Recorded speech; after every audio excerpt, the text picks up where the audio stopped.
Hey, here's a quick review and demonstration on the Telanks heat gun and shrink wrap tubing set.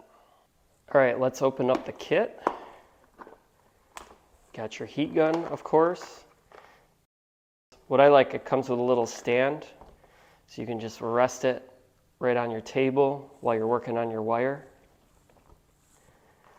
And then it's got various compartments for each different size of shrink wrap tube.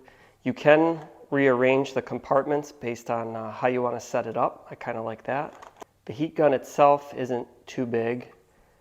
You got your on-off button on the back. Pretty simple setup. So for the demonstration here, I'm going to use a wire that I nicked, and I'm going to use the shrink wrap tube to repair it.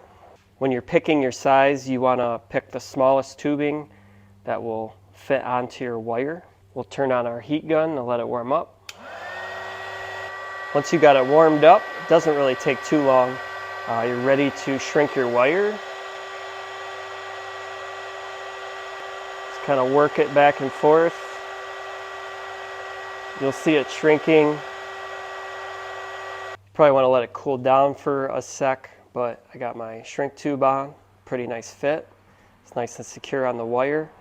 And now that wire is not exposed anymore.